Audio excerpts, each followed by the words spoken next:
हाँ भाई नमस्कार दोस्तों, राधे राधे।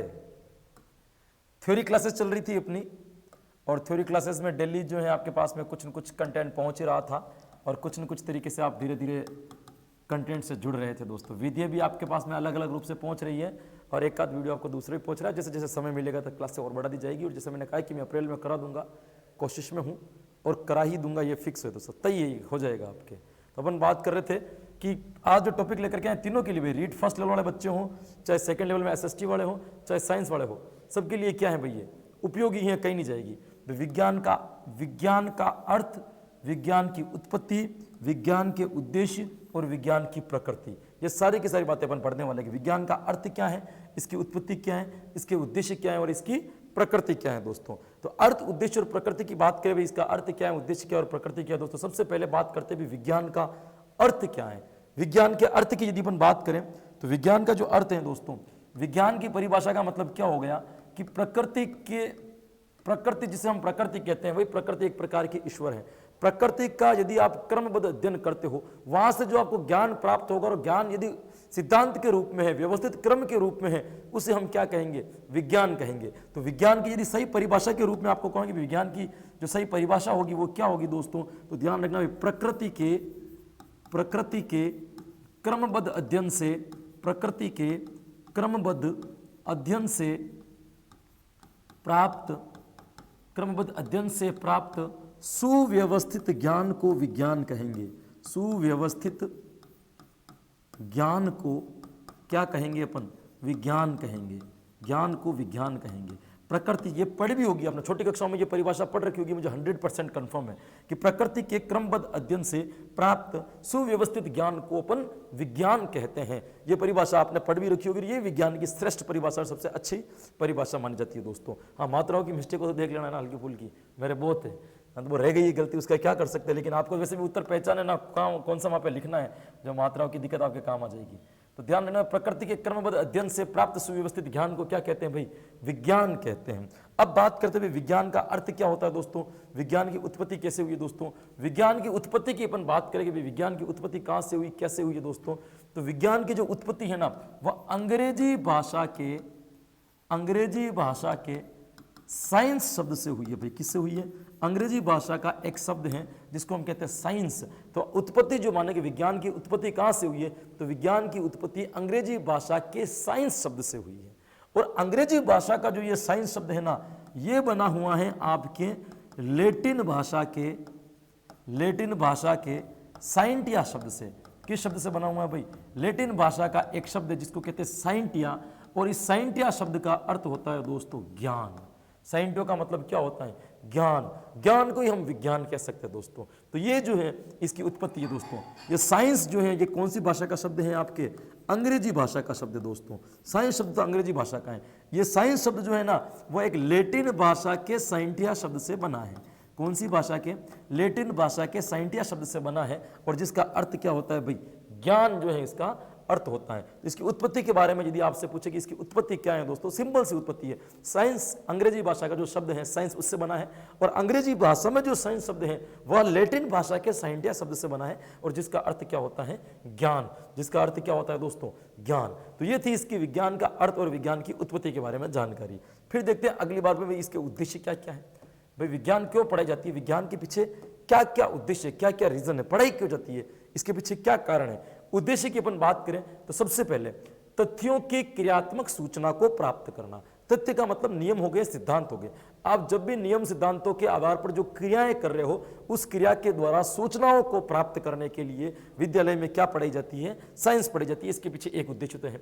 दूसरा उद्देश्य यह है विज्ञान में रुचि उत्पन्न करना, बालकों के प्रति विज्ञान में इंटरेस्ट पैदा करना, इसके लिए पढ़ाई जाएगी। सामान्य सी बात है, विज्ञान पढ़ा रहे तो विज्ञान की रुचि में उत्पन्न करना इसका उद्देश्य होगा। फिर तीसरा उद्देश्य वैज्ञानिक दृष्टिकोण का विकास करना, बालकों के अंदर जो है ना, हाँ बिल्कुल, एक वैज्ञानिक दृष्टिकोण का विकास करना कि वह हर एक चीज को वैज्ञानिक दृष्टिकोण से देखें, किसी भी प्रकार का उसमें अंधविश्वास जो है न रहे।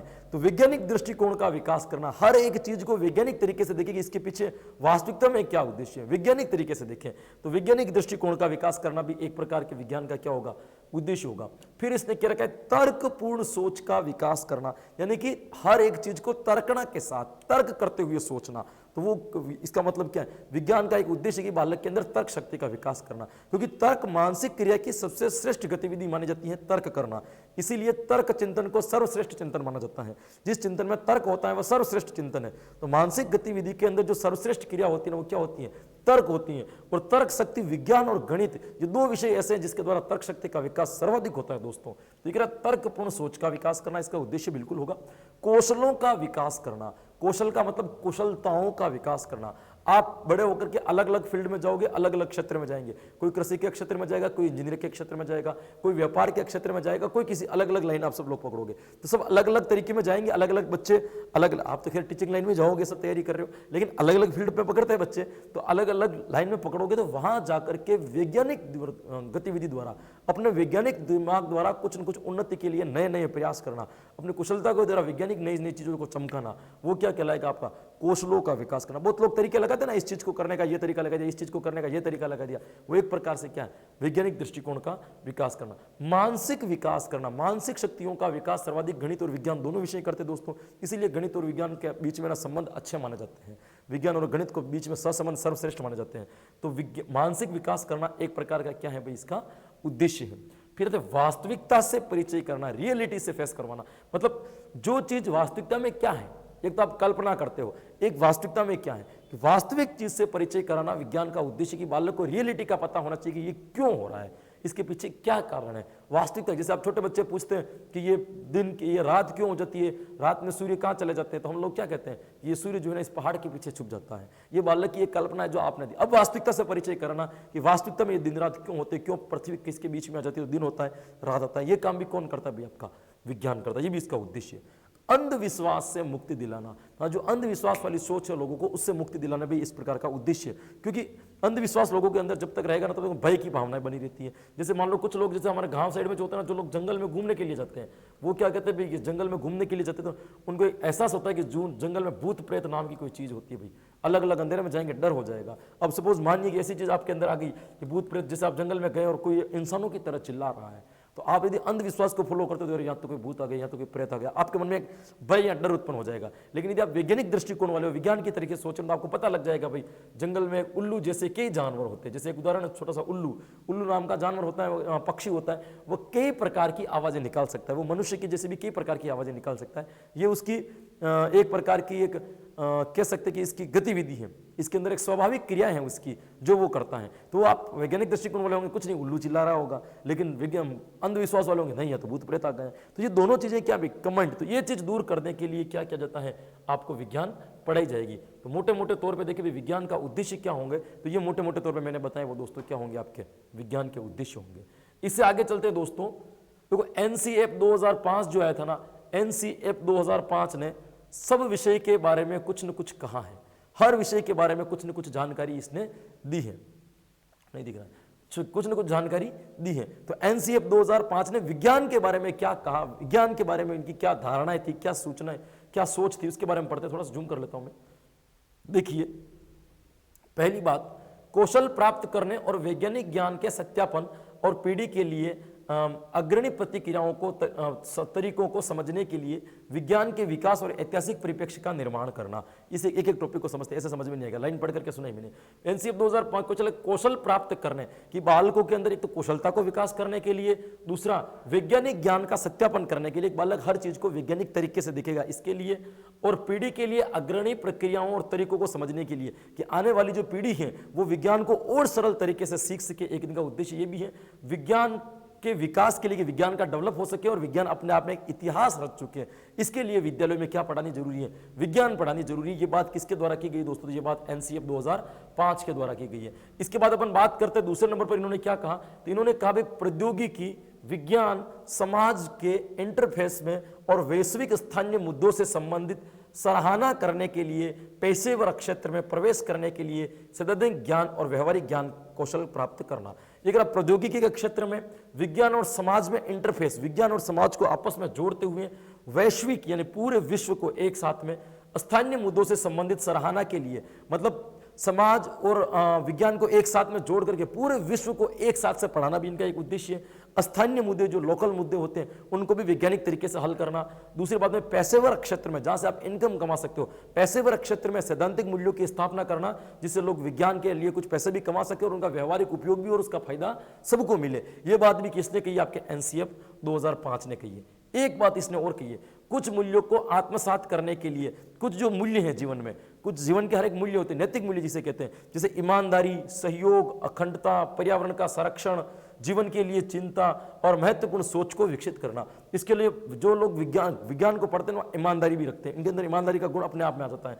सहयोग की भावना, अखंडता की भावना, पर्यावरण की रक्षा करना, ना जीवन के लिए चिंता है, अपने जीवन के आगामी जीवन के लिए, भविष्य के लिए थोड़ी बहुत चिंता रखनी भी जरूरी है। तो चिंता और महत्वपूर्ण सोच का विकास करना, ये तीनों की तीनों बातें दोस्तों किसके द्वारा कही गई है? तो याद रखना भाई, ये तीनों की तीनों बातें किसके द्वारा कही गई? विज्ञान के संदर्भ में एनसीएफ 2005 ने कही है। एनसीएफ 2005 ने हर विषय के संदर्भ में कुछ न कुछ कहा है।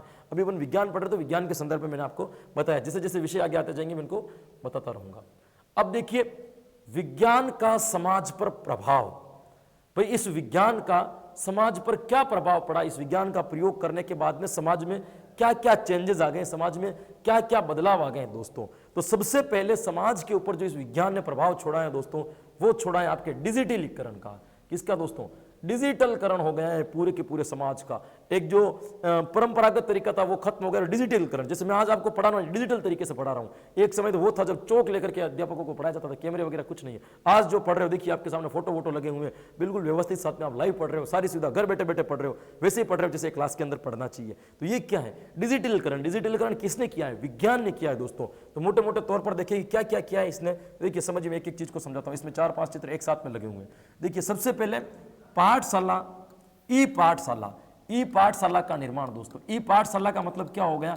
इलेक्ट्रॉनिक पाठशाला का निर्माण किसके द्वारा किया गया है? विज्ञान के द्वारा। यदि विज्ञान नहीं होती तो इलेक्ट्रॉनिक पाठशाला नहीं आती, ई माध्यम से जो आपको पढ़ाया गया है। दूसरा दोस्तों एक आता है आपका स्वयं प्रभा। स्वयं प्रभा क्या है? एक विस्तृत रूप में ज्ञान देने का ऑनलाइन शैक्षिक माध्यम है जिसके द्वारा है ना शिक्षा की गतिविधियां कराई जाती है। तो ये स्वयं प्रभा जो संस्थाएं काम करी वो भी किसके आधार पर कर रही है? आपके डिजिटलीकरण के आधार पर करी है। उनका कोई ऑफिस नहीं है, कोई पार्टिकुलर जगह नहीं है, फिर भी सबको ज्ञान दे रही है। स्वयं प्रभा के बाद में दोस्तों अपन बात करें nano technology, micro nano technology जो आई है वो किसके द्वारा आई है? आपकी साइंस के द्वारा। छोटी छोटी चीजों को, बारीक बारीक चीजों का अध्ययन किसके द्वारा किया जा रहा है आजकल? विज्ञान के द्वारा। जो चीज आपको दिखती भी नहीं है, जिसको आप आंख से प्रत्यक्ष देख भी नहीं पाते हो ना, उस चीज का अध्ययन भी विज्ञान कर लेती है। ये नैनो टेक्नोलॉजी किसके द्वारा आई है? विज्ञान के द्वारा आई है दोस्तों। ये तो डिजिटलीकरण है। पूरा के पूरा हिंदुस्तान का क्या कर दिया इन्होंने? हिंदुस्तान के क्या पूरे वर्ल्ड का डिजिटलीकरण कर दिया इन्होंने। तो ये डिजिटलीकरण जो है ना मुख्य रूप से प्रभाव पड़ा है किसके ऊपर पड़ा है दोस्तों? समाज के ऊपर। समाज ने इस विज्ञान को क्या दिया है? तो आप ये मानो विज्ञान ने समाज को सब कुछ दिया है जो उसको देना चाहिए। समाज ने सर्वाधिक, समाज को सर्वाधिक यदि किसी ने दिया है तो वो किसने दिया है भाई? विज्ञान ने दिया। आज जो आपके हाथ में मोबाइल लैपटॉप लेकर के बैठे हो ना, जैसे ये क्लास देख रहे हो, ये भी किसी न किसी विज्ञान की देन है। जिससे आप नेट प्रयोग कर रहे हो मोबाइल, वो भी किसी न किसी विज्ञान की देन है। तो विज्ञान ने बहुत कुछ किया है हमारे लिए। तो ये सारे के सारे डिजिटलीकरण के अंतर्गत उसके उदाहरण आएंगे। इसके बाद दोस्तों अपन बात करते हैं उपग्रह प्रक्षेपण। उपग्रह जो छोड़े जाते हैं, सैटेलाइट जो छोड़े गए जितने की जितने उपग्रह प्रक्षेपण है ना, धीरे धीरे उपग्रह प्रेक्षण क्या हो रहा है? छोड़े जा रहे हैं ना। किसके द्वारा छोड़े जा रहे हैं? विज्ञान के द्वारा। यदि सैटेलाइट नहीं होता ना तो जमीन के ऊपर कभी भी डिजिटलीकरण नहीं हो सकता दोस्तों। तो जितने भी उपग्रह जो छोड़े जा रहे हैं ना, वो कौन छोड़े जा रहे हैं दोस्तों? सैटेलाइट के द्वारा छोड़े जा रहे हैं दोस्तों। तो ये भी हो रहा है, ये भी इसका उद्देश्य है। उसके बाद में अंतरिक्ष की खोज। अंतरिक्ष की खोज किसने की? विज्ञान ही तो की है ना। विज्ञान के द्वारा आपका ब्रह्म दूर हो गए हैं। पहले अपन लोग कहते थे ना भगवान कहाँ है? भगवान ऊपर है, ऊपर से सब देखता है। ऊपर ये अंतरिक्ष वाले जाकर के आ गए और नीचे आकर के बताया कि ऊपर कोई नहीं, हम देख करके आ गए, है ना। तो अंतरिक्ष की खोज किसने की है? विज्ञान ने तो की है ना। अरे भगवान का मतलब प्रकृति है दोस्तों, ध्यान रखना है ना। कभी आपके इसकी दर्शन शास्त्र की मैं क्लास लगाऊंगा ना, तब समझाऊंगा कि भगवान का अर्थ क्या होता है, ईश्वर किसे माना जाता है। प्रकृति है ईश्वर। जो आपके साथ में दैनिक जीवन में आप जिसे देखते हो, जो आपके आसपास में मंडराता है ना, वो सब कुछ ईश्वर है दोस्तों। ये कभी मैं आपको बताऊंगा दर्शन शास्त्र में विस्तृत रूप से। अभी विज्ञान पढ़ रहे तो विज्ञान की बात करते हैं। अंतरिक्ष खोज किसने की है? विज्ञान ने की है। विज्ञान नहीं होता तो कभी भी कोई चांद पर जा नहीं पाता। चांद और मंगल पर जो जा रहे हैं ना, वो किसकी बदौलत जा रहे हैं? आपके विज्ञान की वजह से जा रहे हैं। ये समाज को किसने दी? विज्ञान ने दिया है दोस्तों। इसके बाद मंगलयान अंतरिक्ष की खोज। चांद पर गए जो तो गए, लोग मंगल तक पे जाकर जाने लगे दोस्तों। मंगल तक पे खोज कर ली कि मंगल पर अब कैसे रहना है। आपको पता है ना, मंगल पर रहने के चांस चांद से भी ज्यादा बन रहे हैं। तो मंगल पे ज्यादा जो लोग फोकस कर रहे हैं अभी। तो मंगलयान अंतरिक्ष अभियान जो चला था वो भी किसके आधार पर चला है? इस विज्ञान के आधार पर। इस विज्ञान ने क्या कुछ नहीं किया है दोस्तों। जिस ग्रह पर जहां साधन तक नहीं जा सकते, जो आप देख नहीं सकते हो, जहाँ पे हवा पानी नहीं है वहाँ पे इंसान जा करके आ गए। तो विज्ञान ने इतना कुछ कर दिया, ये किसकी देन है? विज्ञान की देन ही है ना दोस्तों। ये तो सारा टेक्निक किसने दी है? विज्ञान ने दी है। तो अभियान को खोज करना ये भी कौन सा है भाई? विज्ञान। फिर अपन बात करते हैं सूचना प्रौद्योगिकी। सूचना प्रौद्योगिकी के जितने भी साधन जैसे सूचना ली जाती है, सूचना दी जाती है दोस्तों, वो सूचना प्रौद्योगिकी के सारे साधन किसने दिए आपको? विज्ञान ने दिए। सूचना प्रौद्योगिकी कैसे कैसे हो गए? जैसे आप मान लीजिए कि आपका टेलीविजन चल रहा है, किसने दिया है? टेलीविजन हो गया, किसने दिया है भाई? समाज विज्ञान ही तो दिया है आपका। मोबाइल है, किसने दिया है? रेडियो किसने दिया आपको? ये जितने भी सूचना देने के लेने के सामान है ना, चलते हैं साधन के द्वारा, वो सारे के सारे टेक्निकल चीजें जो सूचना के अंतर्गत आती है, जिससे सूचना प्रेषण पर प्रेषित की जाती है, वो किसने दिया आपको? विज्ञान ने दिया। विज्ञान नहीं होती तो ये भी नहीं हो पाता दोस्तों। तो ये भी समाज को दिया है। इसके बाद में कुछ और सारे चीजें जैसे यातायात के साधन हो गए, विभिन्न प्रकार के इलेक्ट्रॉनिक उपकरण जो चलते हैं, आपके घर में पंखा चला करके बैठे होंगे गर्मी में, किसने दिया है भाई? विज्ञान ने तो दिया है। लाइट जल रही होगी, किसने दिया है? विज्ञान ने दिया है। मतलब अपन के पास में जो कुछ भी भौतिक वस्तु अपन को प्राप्त हो रही है, वो किसकी देन है? विज्ञान की देन है दोस्तों। तो विज्ञान को पढ़ाया जाना बहुत जरूरी है। कौन सा देश को कितना विकसित होगा ये विज्ञान के ऊपर भी निर्भर करता है दोस्तों। जिस देश की विज्ञान अच्छी होगी ना, उस देश की वैल्यू सबसे ज्यादा होगी। आज अमेरिका की वैल्यू क्यों है पूरे विश्व में? अमेरिका की इतनी वैल्यू क्यों की जाती है? इसलिए कि वो सामर्थ्यवान है? नहीं, बिल्कुल नहीं। वो वैज्ञानिक दृष्टिकोण के ऊपर सर्वाधिक खर्चा करता है, विज्ञान के ऊपर सर्वाधिक खर्चा करता है दोस्तों। इसीलिए उस अमेरिका की क्या है पूरे विश्व में वैल्यू है। हर काम वो पहला करता है। जैसे हाल ही में भी आपने न्यूज देखी कि भारत की एक बेटी जिसने एक पिक्चर देखी थी और पिक्चर से मोटिवेट होकर के उन्होंने ना एक मंगल ग्रह के लिए कुछ ऐसा प्रोजेक्ट वगैरह बनाया था, उपग्रह वगैरह बनाया था, और उसने उपग्रह बना करके वैसा का वैसा छोड़ भी दिया था। जैसा मूवी में दिखाया गया था वैसा का वैसा उसने रियल में करके दिखा दिया। वो मूल रूप से भारत की बेटी थी, फिर भी अमेरिका में जाकर के उन्होंने काम किया। क्यों किया? क्योंकि वहां पे क्या है, संसाधनों का अभाव नहीं है। हम लोग ऐसा सोचते हैं कि भारत के वैज्ञानिक और विदेशों में जाकर के काम कर रहे हैं और ये पैसों के लिए जा रहे हैं, है ना। अपन ये सोचते हैं ना पैसे कमाने के लिए जा रहे हैं। अरे पैसों के लिए नहीं जाते हैं। आर्टिस्ट लोग जितने भी होते हैं ना, वो कभी पैसे के भूखे नहीं होते हैं। उनको बस इतना सा पता है कि मेरा एक छोटा सा जीवन में मुझे कुछ ऐसा करके जाना है जो लोग मुझे याद रखे। इसलिए ये क्या करते हैं, डायरेक्ट विदेश चले जाते हैं कि अमेरिका में चले जाएंगे, वहां जाएंगे तो अपन को क्या मिलेगा? सारी की सारी सुविधाएं मिल जाएगी, सारे के सारे संसाधन मिल जाएंगे। भारत के अंदर ये वैज्ञानिक इसलिए भी काम नहीं करते क्योंकि यहाँ पे संसाधनों का अभाव है। और विद्यालय में तो छोड़ो, अपने जो संस्थान है जब वैज्ञानिक विधियां होती, जब वैज्ञानिक प्रयोग होते हैं, वहां पे भी उपकरणों का क्या है? अभाव है। हम लोग इसके ऊपर ध्यान नहीं देते। हमारे जितनी भी सरकारें भी आती है ना, वो बिल्कुल छोटे छोटे कामों में लगा देती है। हम छोटी छोटी चीजों के ऊपर उलझ जाते हैं कि हमारा विकास ऐसा होना चाहिए, विकास ऐसा होना चाहिए। अरे विकास नहीं है दोस्तों। आप एक बार विज्ञान को अच्छी करके बताओ, हिंदुस्तान के अंदर बेरोजगारी खत्म कर देगा। विज्ञान को एक बार डेवलप करके बताओ, विज्ञान के अंदर ज्यादा फोकस करो। जब इतने टैलेंटेड वैज्ञानिक निकलेंगे ना, ऐसे बेरोजगारी को खत्म कर देंगे, पता ही नहीं चलेगा कि हिंदुस्तान में बेरोजगारी ठीक नहीं थी। और एक बार बेरोजगारी खत्म हो गई तो देश की आधी से ज्यादा जितनी भी समस्या है वो अपने आप क्या हो जाएगी भाई? समाप्त हो जाएगी। तो वैज्ञानिक दृष्टिकोण को फोकस करना बहुत जरूरी है। विज्ञान ने इस समाज को बहुत कुछ दिया है। इसके बाद में दोस्तों बात करते हैं, छोटा सा एक टॉपिक और बच जाता है, विज्ञान के अंतर्गत ही आता है आपका कि विज्ञान की प्रकृति। जैसा मैंने लगा रखा होगा, दिख तो रही होगा हालांकि, और नहीं भी दिख रखा हो तो स्क्रीनशॉट लेकर के थोड़ा सा जूम कर देना, नहीं तो इसकी पीडीएफ में आपको अवेलेबल करवा दूंगा। विज्ञान की प्रकृति कैसी है दोस्तों? विज्ञान क्या क्या सोचता है, किस प्रकार की विज्ञान की प्रकृति है, विज्ञान किस तरीके से आपको मोटी करता है या किस प्रकार से चेंजेस करता है, विज्ञान की प्रकृति कैसी, विज्ञान कैसी है। तो सबसे पहले देखो, मैंने 3 प्रकार से इसको बांट रखी हुई। प्रक्रिया जिसे हम मूलभूत कौशल कहते हैं, एकीकृत कौशल और उत्पाद। मूलभूत का मतलब जो वास्तविकता में रियलिटी है, एकीकृत का मतलब सबको जोड़ करके बताया गया है, उत्पाद जो साइंस के द्वारा हमें प्राप्त होते हैं। ये तीनों की तीनों इसकी प्रकृति है। तो सबसे पहले पढ़ते दोस्तों कि इसके मूलभूत कौशल कौन कौन से। सबसे पहला इसका मूलभूत प्रकृति है प्रेक्षण। प्रेक्षण का मतलब होता है ध्यान से देखना। प्रेक्षण का मतलब क्या होता है? ध्यान से देखना। विज्ञान के अंदर यदि आप कोई भी क्रिया कर रहे हो तब आपको क्या करना पड़ेगा? इसको ध्यान से देखना पड़ेगा। नहीं भी दिख रहा है तो इससे ज्यादा जूम भी नहीं होगा, करूंगा तो फट जाएगा और भी। प्रेक्षण का मतलब क्या होता है? ध्यान से देखना। मैं बोल रहा हूं ना शब्द, इसको ध्यान से सुनो। पहली प्रकृति प्रेक्षण। प्रेक्षण का मतलब क्या होता है भाई? ध्यान से सुनना। दूसरे नंबर पर आता है वर्गीकरण। वर्गीकरण कैसे? समानता के, इक्वलिटी के आधार पर वर्गीकरण, समानता के आधार पर उसको बांट देना कि किस किस लेवल पे। तो वर्गीकरण भी किसकी, इसकी प्रकृति है। विज्ञान वर्गीकरण भी करती है। संप्रेषण। संप्रेषण का मतलब क्या होता है? जो आप समझते हो बातचीत करना, जैसे लेबल देना, चिन्ह देना, नाम देना, ये किसने सिखाया आपको? विज्ञान ने तो सिखाया ना कि हर चीज का वैज्ञानिक नाम अलग से होगा, इसका ये नाम होगा। ये संप्रेषण करना भी किसने सिखाया? मापन करना किसकी देन है भाई? विज्ञान की देन है कि किस तरीके से मापोगे, किलो में मापोगे तो लीटर में मापोगे, कि इसमें मापन करना, इसकी प्रकृति है। अनुमान लगाना भी एक प्रकार का क्या है? विज्ञान है। अब वैज्ञानिक दृष्टिकोण का विकास करो, मनोवैज्ञानिक तरीके से यदि आप किसी का अनुमान लगा रहे हो कि ये चीज नहीं और ऐसे और इस तरीके से होगी, इसके पीछे भी क्या है भाई?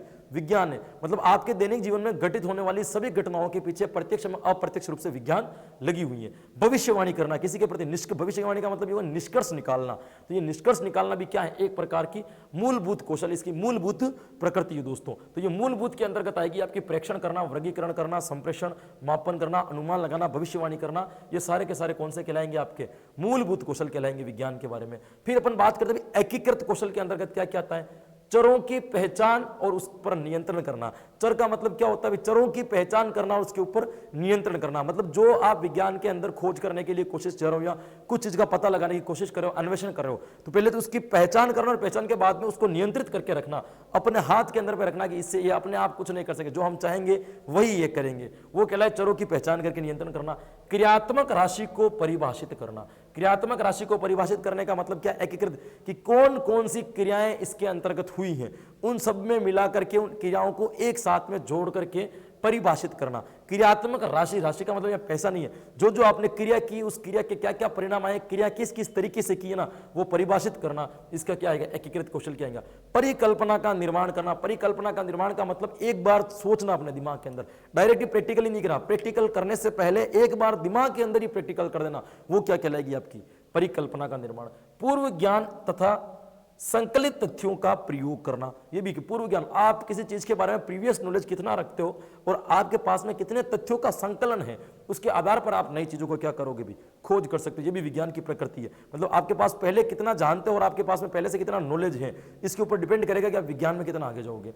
प्रयोगीकरण तो है ही है, विज्ञान हर चीज प्रयोग पर चलती है। सारणियन या समूह में रखना, हर चीज को विज्ञान एक कैटेगरी, एक टेबल बना करके रखती है, इसकी प्रकृति है, हर चीज को जमा करके रखती है, टेबल बना करके रखती है, सारणियन करना भी इसकी प्रकृति है।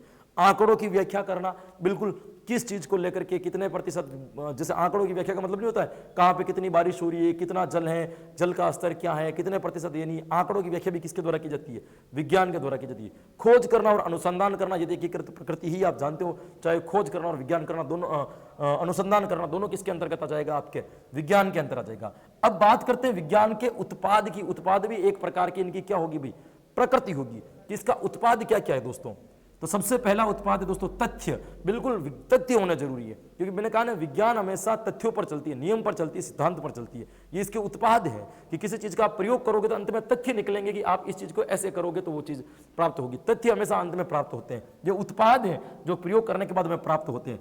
अवधारणाएं प्राप्त होती है, किसके बारे में कैसी आपकी अवधारणाएं बनेगी, इसको ऐसे करने से क्या होगा, इसको इस तरीके से किया तो क्या होगा, ये अवधारणाओं का जो स्पष्टीकरण है वो भी किसके द्वारा होता है, विज्ञान के उत्पाद के द्वारा होता है। फिर अपन दोस्तों सिद्धांत, आप कोई भी प्रैक्टिकल करते हो ना, फिर प्रैक्टिकल का सिद्धांत का निरूपण कर देते हो, बार बार बार बार बार बार आपने जैसे किसी भी चीज को, चुंबक को लेकर के पत्थर के पास में लेकर के गए नहीं चिपकी, लोहे के पास में लेकर के गए चिपकी, तो बार बार बार बार इस तरीके से घुमाओगे तो आपको पता चलेगा भाई लोह चुंबक जो है ना मिट्टी को भी कैच करती है और साथ साथ में लोहे को भी कैच करती है। मिट्टी को कैच इसलिए करती है क्योंकि मिट्टी के अंदर लोहे के गुण पाए जाते हैं। तो ये क्या कर दिया आपने, सिद्धांतीकरण कर दिया दोस्तों। तो प्रैक्टिकल के द्वारा जो आपको प्राप्त होता है उसका क्या देते हो आप, सिद्धांत दे देते हो। सिद्धांत दोनों तरीके से आते हैं, प्रैक्टिकल का भी आता है और थ्योरी का भी आता है, दोनों विज्ञान के क्या कहलाएंगे, आपके उत्पाद कहलाएंगे। और अंत में आ जाएगा आपका नियम।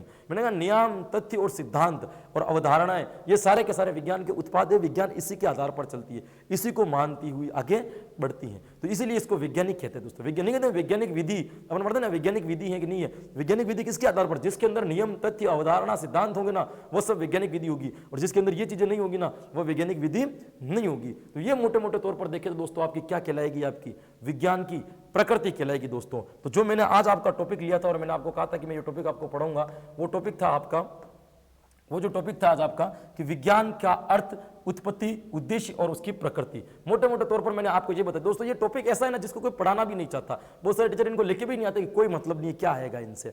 अरे एक भी टॉपिक को नजरअंदाज मत करो। आप भगवान नहीं हो जो ये बता दो कि प्रश्न कहां से आएंगे और कहां से नहीं आएंगे, प्रश्न कहां से भी आ सकते हैं। तो हर एक छोटी छोटी चीज को पढ़ना अपना काम है। इसलिए मैं पहले वो टॉपिक लेकर के आ रहा हूं जो आपको किसी ने पढ़ा ही नहीं है, इसलिए मैं सहायक सामग्री, मापन, मूल्यांकन वगैरह अभी लेकर के नहीं आ रहा हूं। मैं चाह रहा हूं कि पहले वो टॉपिक तो पढ़ लेना जो आपको कोई नहीं पढ़ा रहा है, बाकी तो जो वो तो सब पढ़ा ही नहीं, और मैं भी पढ़ूंगा तो आप पढ़ोगे मुझसे, वो अपन थोड़ी देर बाद लेकर के आएंगे। एक बार ये जो टॉपिक है ना, छोटे छोटे टॉपिक, इनको अपन क्या करते हैं भाई, क्लियर कर देते हैं। और मैंने कहा ना, मैं जितनी स्पीड से टॉपिक को क्लियर करता हूं उतनी स्पीड से आपको कोई ऑनलाइन क्लासेस में टॉपिक क्लियर करके नहीं बताएगा, ये भी गारंटी है मेरी, क्योंकि मैं 1% फालतू की बात नहीं करता हूं, ये गारंटी। ये टॉपिक और कोई दूसरा लेकर के आया ना, 1 घंटा निकाल देता, आपको पता ही नहीं चलता। मैं 20 से 25 मिनट या 30 मिनट के अंदर टॉपिक पूरा का पूरा क्लियर करवा देता हूं। सीसीई तक मैंने आपको है ना 30 से 35 मिनट के अंतर्गत करवा दिया दोस्तों। सीसीई पढ़ाने में लोग 2-2 घंटे लगा देते हैं, 3-3 घंटे लगा देते हैं। कंटेंट वही है, नई चीज कुछ नहीं है, बस कमेंट पढ़ने में टाइम निकाल देते हैं या अपनी कोचिंग की प्रशंसा करने में टाइम निकाल देते हैं, या अपने खुद की प्रशंसा करने में समय निकाल देते हैं, या कुछ ज़्यादा उदाहरण देकर के अपने आप को परफेक्ट बनाने में समय निकाल देते हैं। मैं कुछ भी नहीं करता, मेरा केवल ध्यान केंद्रित आप है और मैं आपका समय बिल्कुल कम व्यस्त करता हूं दोस्तों। तो इसलिए मैंने आपको जो पढ़ाई थी विज्ञान के अर्थ की उत्पत्ति और उद्देश्य एवं प्रकृति,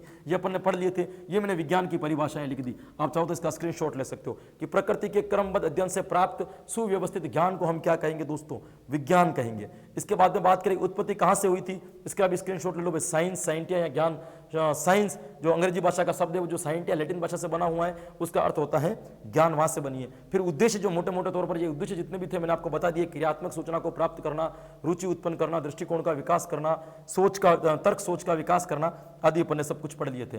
फिर एनसीएफ 2005 ने क्या क्या कहा इसके संदर्भ में, वो भी अपन ने पढ़ लिया। इसका स्क्रीनशॉट लेकर के थोड़ा जूम कर देना, जो आपको दिख जाएगा बारीकी तौर से ना। तो ये किस किस ने दिया है, तो जो 3 बातें उन्होंने मुख्य रूप से विज्ञान के संदर्भ में बताई थी वो भी मैंने आपको बता दी। इसके बाद में भी इसका डिजिटलीकरण जो हुआ था वो भी मैंने आपको बता दिया कि विज्ञान के क्या क्या उद्देश्य। डिजिटलीकरण के अंतर्गत आता है आपका ई पाठशाला का निर्माण करना, नैनो टेक्नोलॉजी, स्वयं प्रभा, ये सारे के सारे विज्ञान के समाज के ऊपर पड़ने वाले प्रभाव है दोस्तों। इसके बाद में उपग्रह का प्रक्षेपण करना, अंतरिक्ष की खोज, ये सारे समाज को दिए। अपने मंगलयान पर जाना, सूचना प्रौद्योगिकी का विकास, यातायात का विकास, इलेक्ट्रॉनिक चीजों का विकास, ये सारे के सारे विज्ञान ने समाज को दिए। और ये अंत में थी भाई दोस्तों आपके प्रकृति की। प्रकृति को 3 भागों में बांट करके मैंने व्यवस्थित रूप से इसकी प्रकृति आपको पढ़ा दी। उत्पाद में क्या होगा, प्रक्रिया मूलभूत कौशल क्या होगा, एकीकृत कौशल क्या होगा और इसका उत्पाद क्या होगा। दिख रहा है तो ले लो, वरना इसी की पीपीटी बना करके मैं आपको भेज दूंगा, कोशिश करूंगा कि आपके पास में मिल जाएगी दोस्तों। तो ये थी दोस्तों आपके विज्ञान का एक टॉपिक। मिलते हैं अगली बार ऐसी किसी नई कक्षा के साथ में, तब तक आप अपने तैयारी को जोरों से बनाए रखिए। राधे राधे।